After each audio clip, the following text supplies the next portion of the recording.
Good morning, this is Yang from Jinan Institute of Quantum Technology. I would like to thank the organizers for giving me the chance to present remotely. I will introduce our experiment on twin-field quantum key distribution over 1,000-kilometer fiber distance. First is a very quick introduction for twin-field QKD. The longest distribution distance before TF-QKD is less than 500 kilometers. And at this distance, from theory, the security rate is too low to be practical. The reason is that the security rate is proportional to the channel transmittancy. And in TF-QKD, as proposed by Toshiba Group in 2018, the security rate is proportional to the square root of the channel transmittancy. That means this protocol is able to promise ultra long distance in theory. And it's possible to achieve higher security rate in longer distance.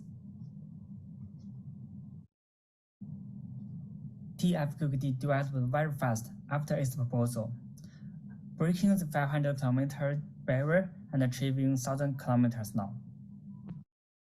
So what should we do to achieve this long-distance distribution? From the theory, it is already proved that it is possible to achieve 1,000-kilometer transmission distance with appropriate experimental parameter. And for the experiment, we need to focus on the key parameter that limits the system performance. The key parameters including the system transmittancy and the system noise. We want to improve the system transmittancy, including the fiber transmittance and the optical transmittancy, and also the other possible losses in the system. We want to limit the system noise, including the noise from the detector from the channel. For the transmittancy, there are losses from the fiber channel, from the optical elements in Charlie, and from the detector efficiency. In experiment, we use the high-efficiency single-photon detectors to improve the detection efficiency. We use the best optical elements in Charlie, and we do not use active modulators because we moved on to this software-based method. So we decrease the optical elements in Charlie to decrease the optical loss. And we use the ultra-low loss fiber in the channel to decrease the channel loss.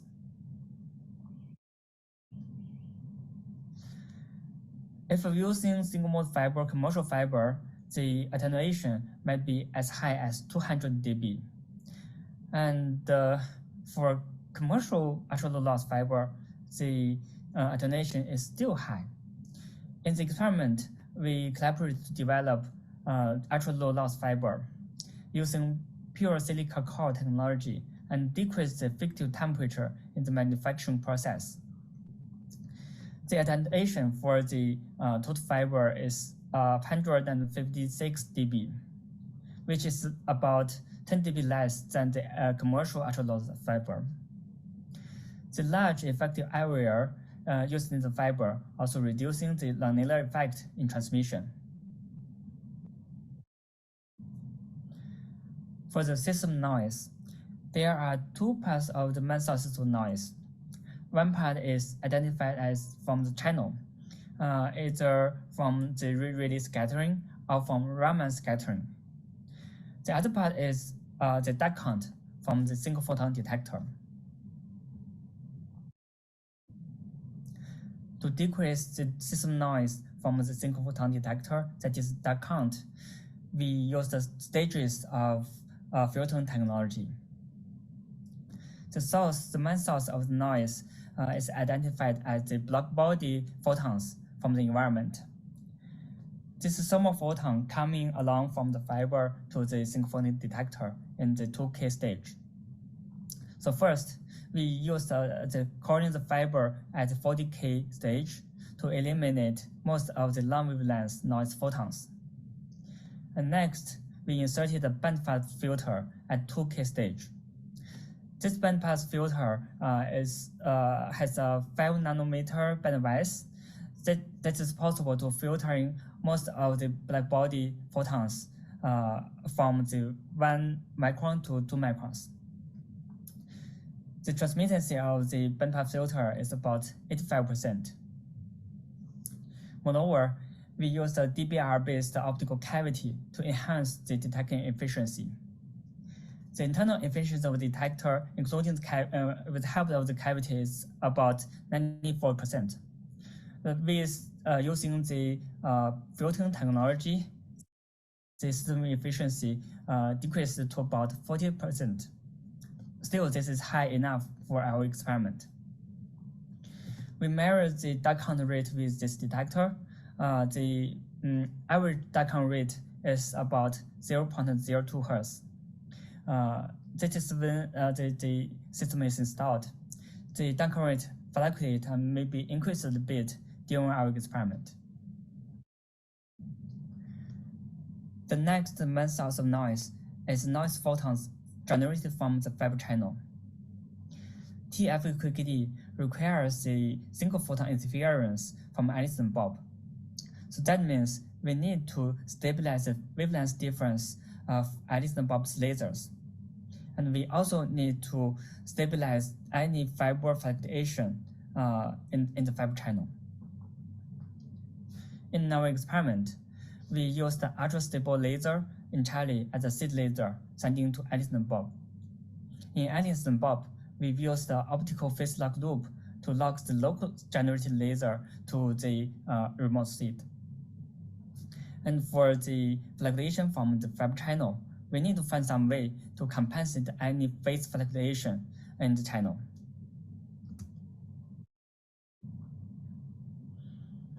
The idea to compensate the phase fluctuation of the channel is to use a strong phase reference light. The first thought of the phase reference light is the wavelength of the phase reference light should be the same of the single photons. It should be time multiplexing with the same photons, so they will go for the same path to tally. And because the strong phase reference light is stronger, it's possible to measure the intensity and to calculate the phase difference of the channel. So it is possible to estimate the phase difference with the strong phase reference light. But here is a problem. Because the reference light is stronger, it will generate Rayleigh scattering. The back Rayleigh scattering photons will again generate back Rayleigh scattering photons. So the Rayleigh scattering is uniformly distributed in time domain. It will create about 10 Hz of noise in our experimental accelerometer. This limited the distribution distance of TF-QKD to about 600 to 700 kilometers.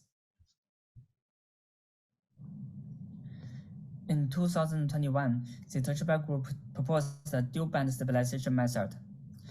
A strong phase reference light with a different wavelength is used to reduce the phase drift to about 1/1000.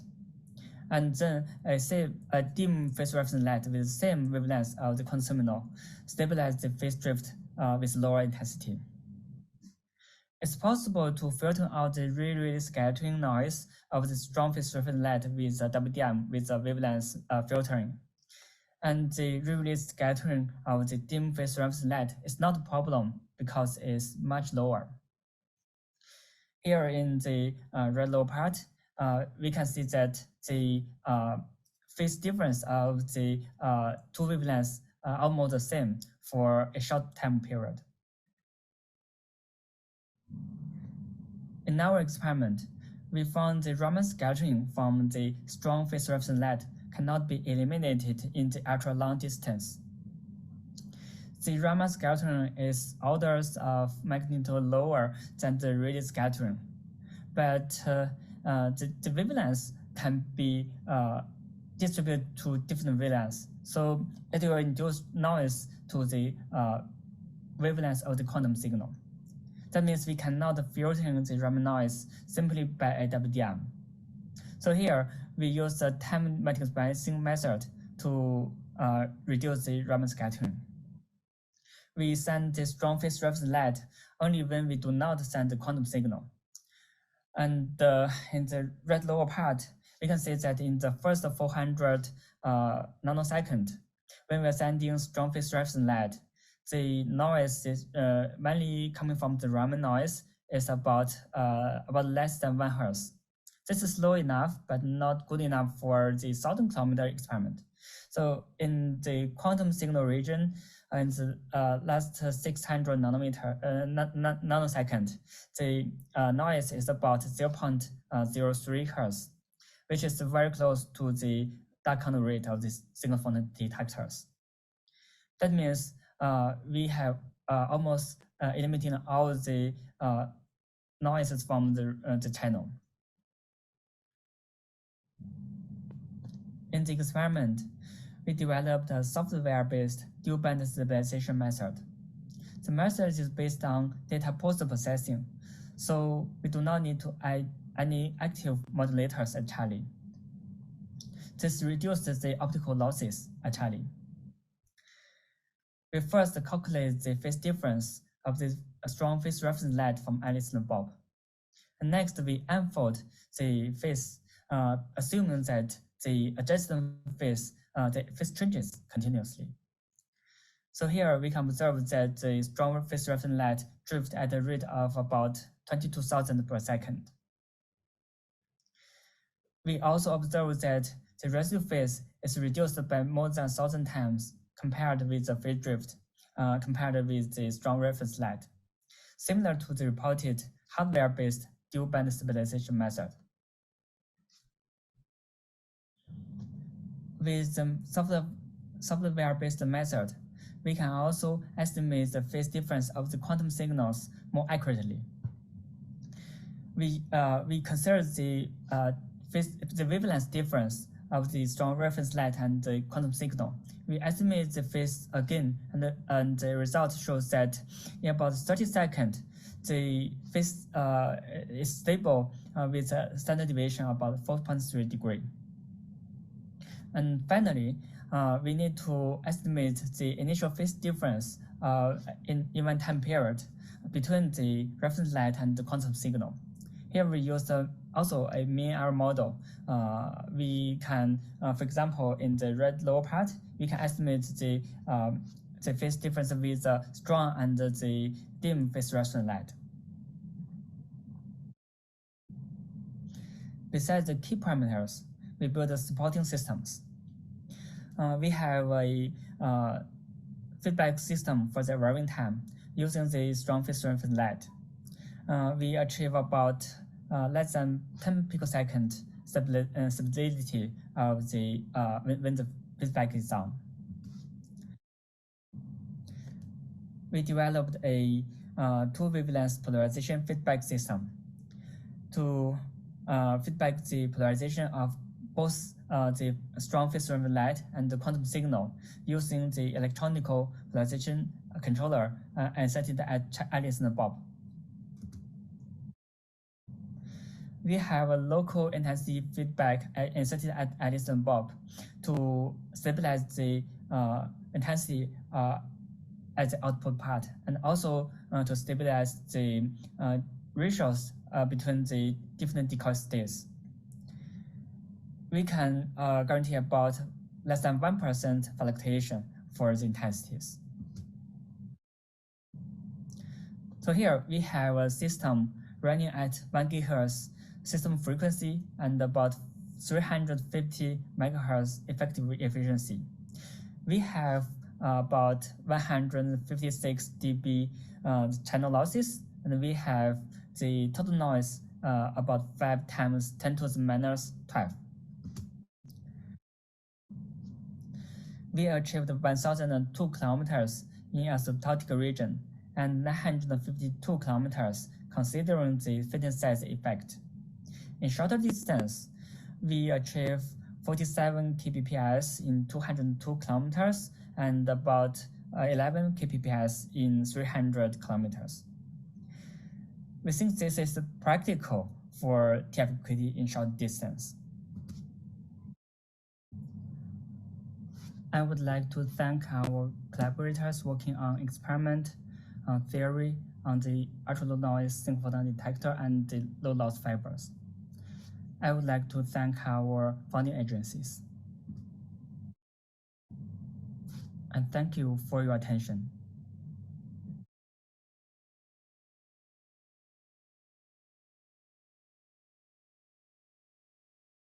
First, maybe we check. Can you hear us? Yes, I can hear. Hello, hello. So, are there any questions?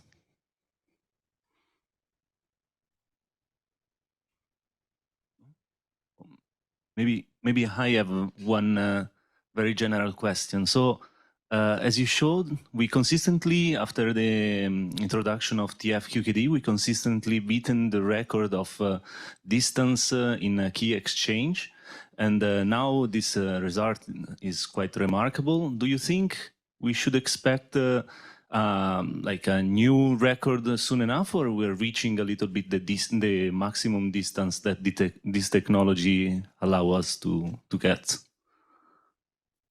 Thank you very much for the question.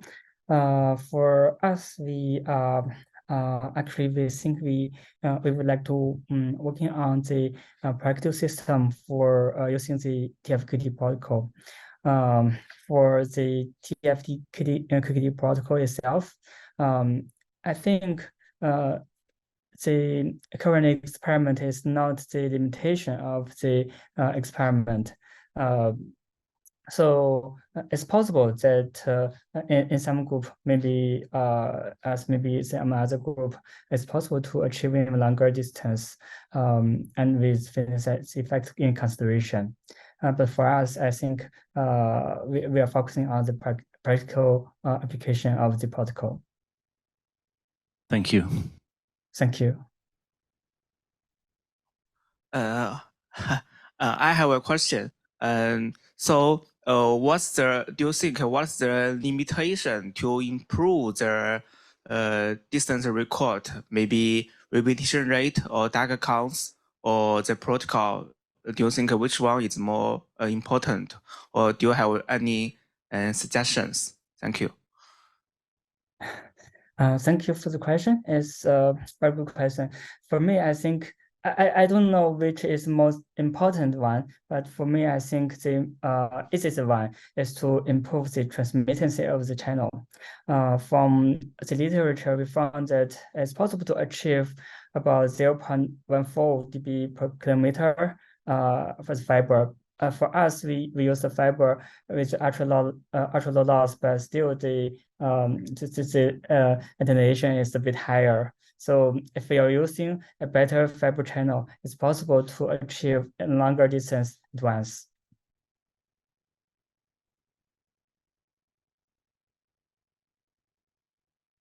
Okay, so if there's no further, there's one more question. Thank you for the great talk. I have one simple question.